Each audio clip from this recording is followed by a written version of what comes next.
Buenos días, bienvenidos. Soy Jane Urquía, gerente de investigación, desarrollo y nuevos proyectos de Spromed Bio. En esta oportunidad le damos la más cordial bienvenida a los encuentros con la salud, ciencia y tecnología, espacio dedicado a compartir conocimientos de temas de salud, ciencia y tecnología. En esta oportunidad nos acompaña la doctora Mayra Ávila, quien es docente de la Universidad Central de Venezuela de la Facultad de Odontología, es biólogo, doctora en ciencias biológicas, de igualmente su experiencia laboral en el Laboratorio de Genética Molecular del Instituto de Oncología y Hematología de la Universidad Central de Venezuela. Ha participado en múltiples programas de investigación y en esta oportunidad nos acompaña para compartir su experiencia en la investigación de cáncer de cuello uterino. Es un tema de máxima importancia y por eso tenemos con nosotros a esta talentosa científica venezolana, doctora Mayra. Bienvenida a nuestros espacios y son suyas las pantallas de Spromed Bio.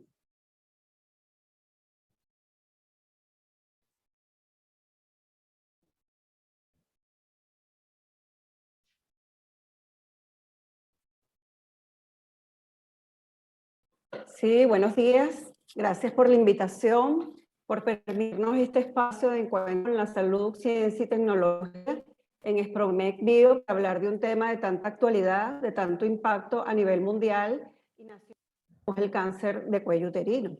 Debemos saber que el cáncer de cuello uterino es una patología totalmente prevenible y curable cuando se diagnostica en estadios tempranos. Sin embargo, a pesar de esta situación, sigue siendo una de las principales causas de muerte a nivel mundial. Es el segundo cáncer más común en mujeres. Cada año se detectan alrededor de 570.000 nuevos casos de cáncer cervical, donde se producen 311.000 muertes. La mayoría de estas muertes, aproximadamente el 85%, se producen en países de bajos y medianos ingresos como el nuestro. En Venezuela es la segunda causa de incidencia e inmortalidad en la población femenina por cáncer. Tiene una tasa estandarizada de 34,1 mujeres por cada 100.000 habitantes entre 29 y 69 años de edad. Y en nuestro país cada año se detectan alrededor de 3.000 nuevos casos de cáncer. Esta es una patología que se origina en la zona de transformación del cuello uterino como producto de una infección con virus de alto riesgo oncogénico, virus papiloma humano de alto riesgo oncogénico, que a través del tiempo se hacen persistentes. Por lo tanto, hoy en día se dice que la infección por VPH es una causa necesaria para el desarrollo del cáncer cervical. Otra de las características es que es la infección viral más común que se transmite sexualmente. La mayoría de las personas sexualmente activas se ha estimado que un 80% al menos alguna vez en su vida se van a infectar con este virus. Sin embargo, solamente una pequeña proporción, entre el 5 al 10% de las infecciones persistentes con virus de alto riesgo oncogénico van a evolucionar hacia lesiones precancerosas y eventualmente a un cáncer invasor. Sin embargo, es importante mencionar que además de que se ha asociado al cáncer de cuello uterino, también puede estar asociado a otras patologías en menor proporción, como es el caso del cáncer anal en un 8%, cáncer vaginal, cáncer de pene en un 70 y 50% respectivamente, así como el cáncer vulvar, el cáncer de orofaringe en un 43 y un 35% respectivamente, y en una menor proporción en el cáncer de laringe con un 24% y en el cáncer de cavidad oral en un 23%. En cuanto a las características de este virus, tenemos un virus de ADN que pertenece a la familia Papillomaviridae. Este tiene un diámetro de 55 nanómetros, es decir, sumamente pequeño, que no tiene envoltura y que muestra como principal característica un tropismo exclusivo por las células epiteliales de la piel y de la mucosa. Y se han agrupado en 5 géneros diferentes, entre ellos el más común son los alfa papilomavirus. En cuanto al genoma, está dividido en 2 grandes regiones, una región que codifica para genes tempranos o de comienzo, que van a ir denominados la E1 del al 7. Y estos genes van a estar implicados en la regulación de las funciones virales. Y otros grupos de genes, como el L1 y el L2, que vemos aquí en amarillo, que son genes de expresión tardía que están involucrados con la formación de las proteínas de la CAX. Aquí es importante tener en cuenta desde este momento que los genes más importantes van a ser el L1, el gen E6, E7 y el gen E2. Esto lo vamos a ver más adelante. En cuanto a los tipos de genotipos de BPH, se han identificado alrededor de 200, de los cuales 40 pueden afectar el tracto anogenital y se han clasificado de acuerdo a su potencial oncogénico, básicamente en dos tipos: de bajo riesgo oncogénico, como el 6 y el 11, que son los más comunes, que están asociados generalmente a la aparición de verrugas genitales, a la aparición en lesiones de cuello uterino, de lesiones intraepiteliales de bajo en papilomas, y en el caso de la hiperplasia epitelial multifocal, los genotipos 3 y 32, que es una patología específica de nuestros indígenas venezolanos. También se han clasificado en virus de alto riesgo, entre los más frecuentes el 16 y el 18, que son la causa de aproximadamente el 70% de los cánceres que se producen a nivel mundial. Son detectados en lesiones intraepiteliales de alto grado en cuello uterino, en cáncer cervical y en los cánceres de bucal, específicamente en los cánceres de orofaringe. Aquí les muestro un mapa donde se observa la prevalencia en los distintos continentes de los tipos más frecuentes de virus papiloma humano. Fíjense que en amarillo vemos el genotipo 16, fíjense que se encuentra en una frecuencia entre un 52.5% hasta casi un 69.7% en Norteamérica y Europa, seguido del tipo 18, que lo encontramos de 13% en el centro y Sudamérica, hasta aproximadamente 25%, 25.7% en el sur de Asia. Y después vemos los otros genotipos en menor proporción. En cuanto a los factores de riesgo para la adquisición de esta infección, se han mencionado diversos factores de riesgo, entre los que vemos la localización de las lesiones, la cantidad de virus presentes, es decir, la carga viral, el grado y la naturaleza del contacto. Además, tiene que ver muchísimo también con el sistema inmunitario del individuo, si está inmunocomprometido o inmunosuprimido, tener múltiples parejas sexuales, el hábito del tabaco, tener presencia de otras infecciones de transmisión sexual, como es el caso de pacientes HIV o pacientes que puedan presentar clamidia o herpes. En cuanto a la transmisión de este virus, se han descrito tres formas fundamentales, que son por autoinoculación a través de lesiones cutáneas, que pueden dar a pacientes que tienen lesiones, por ejemplo, en las manos, y al llevarse los dedos a la boca, pues también pueden aparecer lesiones posteriormente en cavidad bucal. Igualmente, de la madre al hijo en el momento del parto, si hay lesiones en el canal vaginal o en la vulva. Sin embargo, antes se pensaba que este modo de transmisión era más frecuente y hoy en día se sabe que ocurre con menos frecuencia. Y también mediante el sexo orogenital en personas con lesiones en cavidad bucal y o genitales.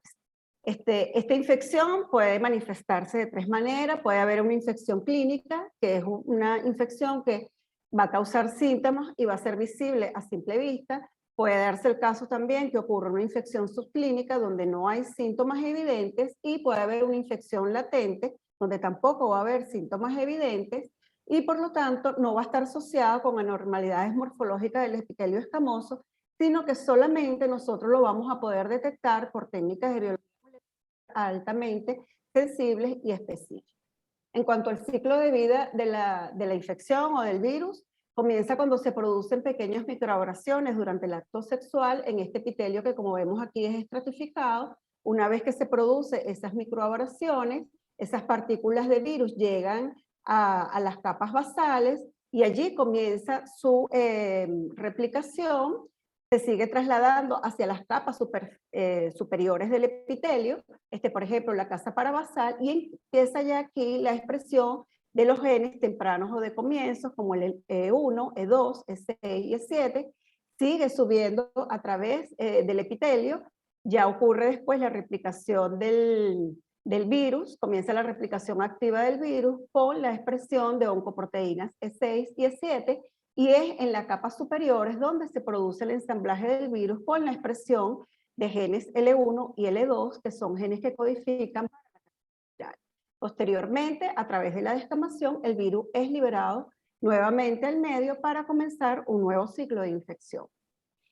Cuando vemos la historia natural de la infección por VPH, una vez que ocurre una infección inicial, al cabo de aproximadamente un año, pueden ocurrir dos condiciones. Una es que se desarrollen lesiones benignas, generalmente escondilomas en el área genital o lesiones intraepiteliales de bajo grado en cuello, que generalmente son infecciones, sobre todo en mujeres menores de 30 años, que desaparecen hasta en un 80%. Y esto tiene que ver con la inmunidad de la paciente, es decir, que el sistema inmunitario sea eficiente y logre eliminar la lesión. Y asimismo también tiene que ver que la infección sea con virus papiloma humano de bajo riesgo oncogénico. También puede ocurrir otra condición y es cuando ocurre una infección con tipos de alto riesgo oncogénico que por lo general se hacen persistentes durante el tiempo.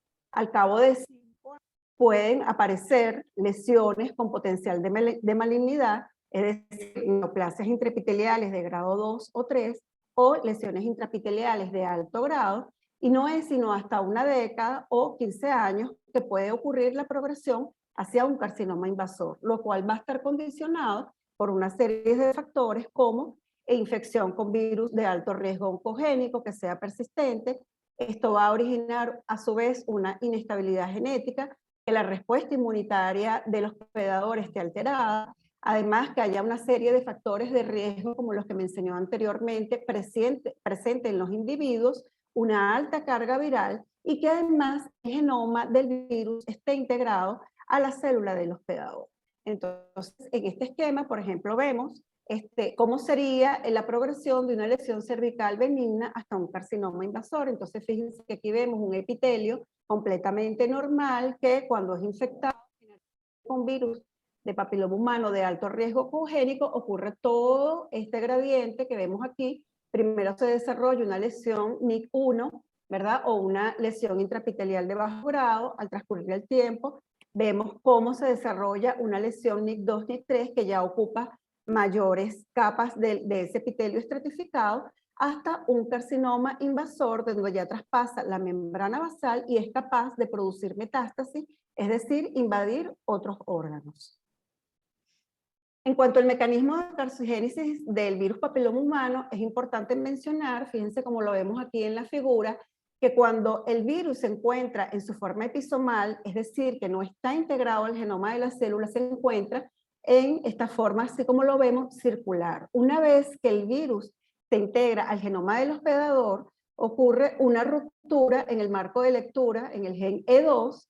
Este gen E2 regula, reprime la actividad de estas oncoproteínas E6 y E7. Una vez que pierde esa actividad, el virus o el genoma del virus ya se convierte en esta forma lineal y es capaz de integrarse a la célula del hospedador. Una vez que ocurre esta integración, es capaz de interaccionar con proteínas del ciclo celular, como P53 y la proteína del gen del retinoblastoma, que controlan proliferación y crecimiento celular. Por lo tanto, al no estar inhibida esa función y haber una producción descontrolada de E6 y E7, también va a haber una progresión hacia el cáncer. Y esta es la manera como el VPH es capaz de producir carcinogénesis. Ahora bien, también existe una serie de mecanismos, como es la evasión del sistema inmunitario por parte del virus, que ya está bien descrita, y una es que el virus causa una infección local debido a las microabrasiones que se producen durante el acto sexual, por lo tanto no se desencadena una adecuada respuesta celular inmunitaria por parte del hospedador. El virus es capaz de replicarse celularmente a nivel de las células intraepiteliales. Por otro lado, entra en la capa basal, es capaz de integrarse. Ocurre una inmunosupresión local, es decir, suprime algunas citocinas que de manera natural deberían de producirse. Por ejemplo, el interferón no es capaz de producir interferón para contrarrestar esa infección. Utiliza además el ciclo de vida de la célula epitelial para liberar nuevos virus, por lo tanto no hay muerte celular, no hay inflamación y en última instancia hay una pobre exposición a las células presentadoras de antígenos.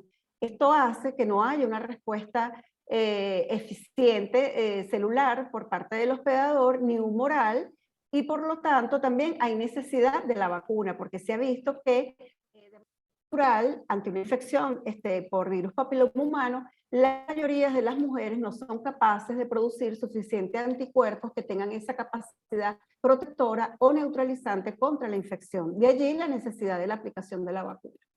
En cuanto al diagnóstico de cáncer de cuello uterino, bueno, en la mayoría de los países de bajos y medianos ingresos, pues actualmente la pesquisa o el screening primario sigue siendo el diagnóstico citológico, donde se toma un frotis del cuello uterino, se coloca sobre una lámina, ¿verdad? Una lámina sobre un portaobjeto y es mirada al microscopio.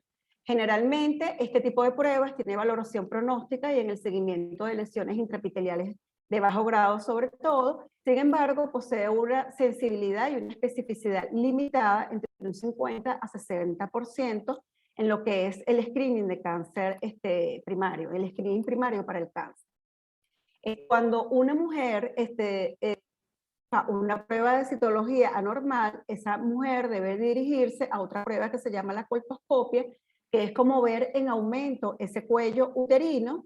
Generalmente son pacientes que ya tienen antecedentes de virus papiloma humano o de cáncer, presentan también sangrado transvaginal anormal, pueden presentar un flujo vaginal y como estudio previo a las operaciones del útero. Sin embargo, es importante mencionar que tanto el diagnóstico citológico como el diagnóstico histopatológico solamente nos van a reportar si hay algún cambio citopatológico en las células, pero en ningún caso nos va a confirmar si la citología o la histopatología es provocada por una infección por virus papiloma. Solo vamos a ver al microscopio una imagen como esto que corresponde a células de coilocitos, donde vamos a ver un núcleo hipercromático agrandado con un citoplasma también agrandado. Por lo tanto, la única manera que existe en la actualidad para verificar una infección por virus papiloma humano son técnicas moleculares. En este sentido, los tipos de muestras que nosotros podemos tomar, en el caso de las mujeres, son hisopados del cuello uterino, en el caso de los hombres, del canal uretral, donde podemos guardarlos en tubos como este que vemos en la imagen, medio de transporte que por lo general puede funcionar bien, solución fisiológica. Para el caso de las biopsias de cuello uterino, o en caso de pacientes que presenten lesiones, ya sea en el área genital, tanto en hombres como en mujeres, debemos colocarlos en criotubos, se deben de guardar en frío, y una vez que lleguen al laboratorio, estas muestras se deben congelar hasta el momento de su procesamiento. Hasta ahora, en cuanto a las pruebas moleculares, bueno, hay un sinfín de pruebas moleculares que se han diseñado. Fíjense, como vemos en la imagen, hay alrededor de 254 pruebas con 425 variantes. Desde el año 2015 hasta el 2020 hemos visto un incremento de un 31% en lo que es el de moleculares, y la mayoría de estas pruebas moleculares están dirigidas a la detección de los alfa papilomas virus, que incluyen la detección de los genotipos más frecuentes, los más oncogénicos de alto riesgo, como es el 16, 18, 31 y todo lo que vemos además allí descrito. Sin embargo, aquí lo importante es evaluar la cantidad versus la calidad cuando nosotros ponemos o aplicamos una estrategia para el screening de la detección de virus papiloma humano. Aquí les traje otro dato curioso. Fíjense que ya en el 2020 prácticamente el 50% de la manufactura, ya los kits los fabrican prácticamente, se fabrican en el continente asiático, específicamente en Corea, a diferencia de lo que pasaba en años anteriores, seguido de Europa y Norteamérica y Suramérica en último lugar. En cuanto a las pruebas de BPH, a nivel molecular, están basadas en la detección del genoma del virus, grandes grupos, unas que están asociadas a la amplificación de señal, que son pruebas menos específicas porque no incluyen amplificación de blanco, como por ejemplo el sistema de captura de híbridos, que fue la primera prueba aprobada por el FDA para hacer detección de virus papiloma humano.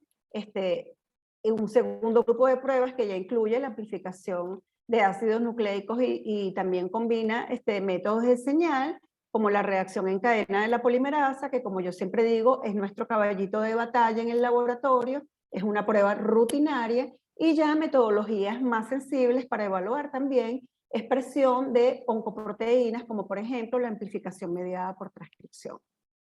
En cuanto a la reacción en cadena de la polimerasa, bueno, una vez que nosotros en el laboratorio tenemos el ADN extraído, vamos a colocar en un tubo para simular el proceso de replicación de lo que ocurre in vivo, ¿verdad? En una célula. Vamos a colocar nucleótidos, adenina, timina, guanina, citosina. Vamos a colocar la ADN polimerasa, que es la enzima que se va a encargar de adicionar esos nucleótidos para hacer la reacción, ¿verdad? Completar esa hebra de ADN. Y por supuesto también debemos colocar los primers, que son los oligonucleótidos, ¿verdad? O las secuencias de ADN, que van a ser específicas para detectar generalmente la región L1 del virus. Generalmente nosotros en el laboratorio, cuando queremos hacer detección de virus papiloma humano, vamos a dirigir la amplificación hacia la región L1 porque es la región que está más altamente conservada entre los diferentes genotipos de VPH. Aquí les traigo un trabajo que nosotros hicimos en el laboratorio utilizando una combinación de técnicas moleculares como PCR y captura de híbridos. Este artículo fue publicado en el año 2011 en la revista Gynecology, donde evaluamos 450 muestras para ver cómo era la prevalencia de los genotipos más importantes en el país. Evaluamos 150 pacientes con lesiones intraepiteliales de bajo grado, donde observamos que el genotipo 16 fue el genotipo más prevalente con un 35.56, seguido del genotipo 18 y el 33 con un 21,48% cada uno. También evaluamos lesiones intraepiteliales de alto grado oncogénico y también vemos cómo nuevamente el genotipo 16 es el genotipo más frecuente, pero ya en mayor proporción, con un 43.16%, seguido del 18 con un 33.68% y el genotipo 33 con un 28.42%. Y un último grupo en pacientes que presentaban cáncer de cuello uterino, entonces vemos como ya aquí aumenta la proporción de la infección por virus papiloma humano tipo 16 ya en más del 10%, y vemos como hay una disminución del genotipo 18 en un 14.19% y aparece en tercer lugar el genotipo 52 con un 12,16%. En este estudio nosotros corroboramos que esta prevalencia es similar a la reportada en otros países como el nuestro de América Central y Suramérica, donde se reporta hasta un 65% de infección con VPH16 en los cánceres de cuello uterino.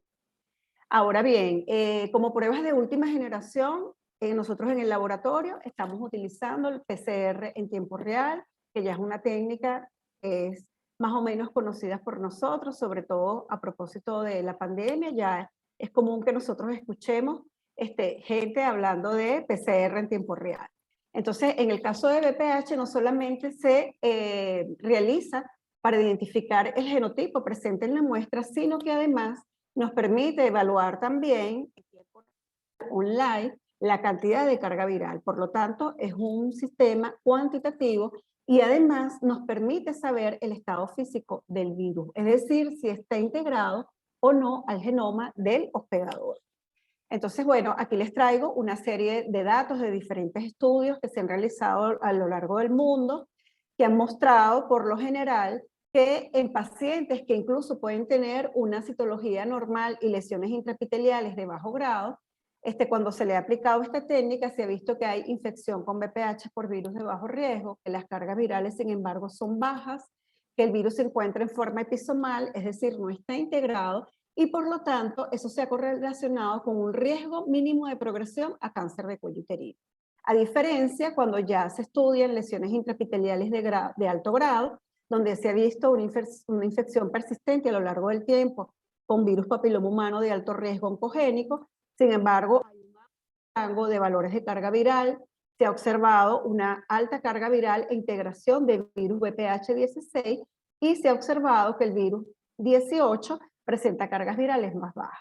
Estos hallazgos hoy en día se pueden correlacionar con la clínica del paciente, el pronóstico y el seguimiento o el tratamiento. Aquí les traigo una tabla para que ustedes vean un poco una tabla a manera de comparación de diferentes metodologías que están aprobadas por FDA. Las dos primeras filas corresponden a técnicas donde se utilizan como metodología amplificación de señal. Y en rojo, en la flecha roja, vemos técnicas donde se ha aplicado la reacción en cadena polimerasa conjuntamente con técnicas de hibridación, y vemos cómo en rojo, la barrita roja, indica que son técnicas más sensibles y específicas para la detección del virus.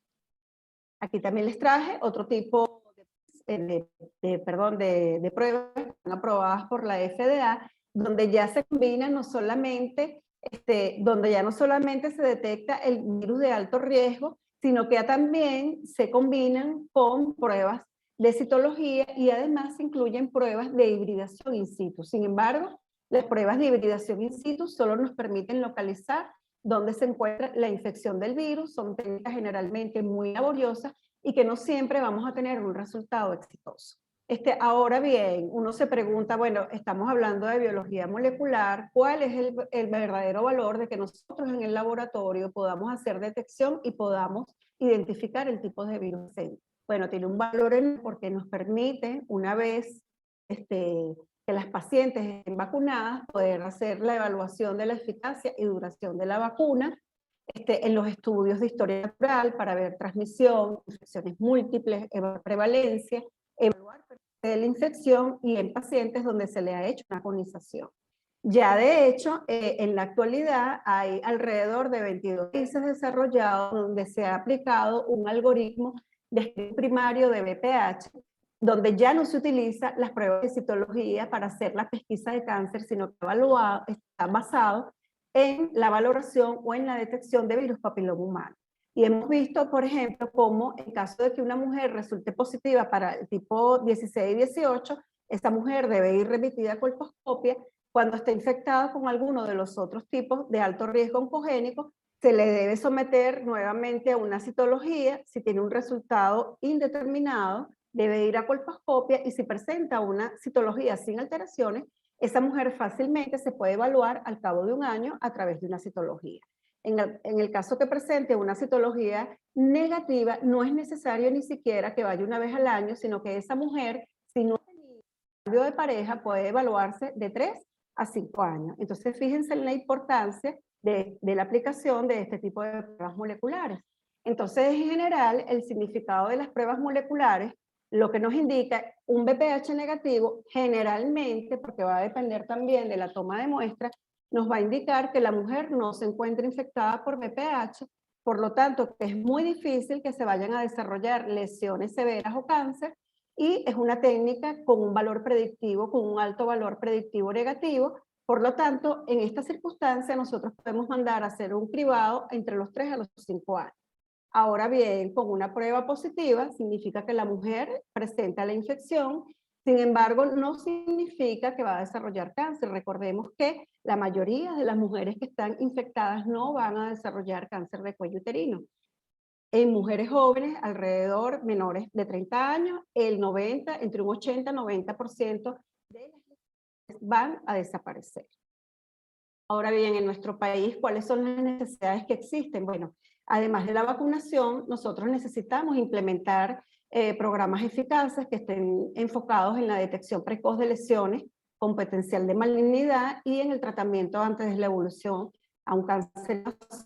Además, evaluar, por supuesto, seguir evaluando la prevalencia de la infección por VPH, identificar los genotipos presentes y además evaluar o cuantificar la carga viral, y en caso de que sea una infección con virus de alto riesgo oncogénico persistente, tratar también de evaluar si ese virus se encuentra integrado a la célula del hospedador o al genoma. Ahora bien, ¿qué estrategias potenciales de prevención en cuanto al cáncer de cuello uterino existen? Bueno, por supuesto, en la prevención y control, las estrategias primarias deben ser siempre la promoción de la salud, ¿verdad? La aplicación de vacunas como una estrategia de prevención primaria, muy buenos resultados en los países donde se ha implementado. Una vez que la vacuna se introduzca en el esquema de inmunización nacional, si se llegase a dar el caso, pues igualmente seguir con el cribado de las lesiones. Esto jamás se puede abandonar, aun cuando la cobertura de la vacuna sea cercana a un 70%. Con base a todos estos hallazgos y con la finalidad de que en el 2030 el cáncer de cuello uterino pueda disminuir su impacto o pueda ser erradicado en algunas zonas del planeta, la OMS lanzó la estrategia 90-70-90, que tiene 3 objetivos fundamentales. Uno es prevenir, es decir, que el 90% de las niñas estén vacunadas antes de los 15 años de edad o del inicio de la actividad sexual, que el 70% de las mujeres entre los 35 y los 45 años por lo menos se le haya aplicado una prueba molecular para detectar el virus que sea sensible y específica, y que el 90% de las mujeres con lesiones o con un cáncer de cuello uterino sean tratadas. Esto es lo que se quiere lograr para el 2030. Y ya para finalizar, aquí les traigo, pues a propósito de que mañana es el Día Mundial de la Prevención contra el Cáncer de Cuello Uterino, nosotros actualmente, FONACYT nos acaba de aprobar un proyecto donde vamos a poder seguir apoyando pues en esta iniciativa en el país. El proyecto se titula Sistema de Vigilancia Epidemiológica del Virus Papiloma Humano y su relación con el cáncer de cuello uterino. Un poco para que ustedes vean lo que nosotros estamos haciendo aquí en el país, lo que hace nuestro laboratorio, y bueno, invitarlos cordialmente para las próximas conferencias que van a estar enfocadas hacia este tema de prevención del cáncer de cuello uterino, donde posteriormente pues estarán las otras compañeras del laboratorio, la doctora Correnti, Beitia y la doctora Cabaza. Bueno, muchas gracias por su atención. Bueno, excelente, doctora, su presentación. De verdad, invito a todos nuestros usuarios a dejar sus preguntas en nuestras redes y en una nueva oportunidad se las responderemos. Doctora, bien, muchísimas gracias por estar con nosotros, acompañarnos, y esperamos ansiosamente a las compañeras para continuar con este interesante tema. De verdad, no nos dejen de ver estas actividades a través de nuestras redes de Instagram, Facebook, Twitter, @SprometBio. Muchísimas gracias por esta atención, esta oportunidad, doctora, y hasta la próxima. Muchísimas gracias a ustedes. Gracias.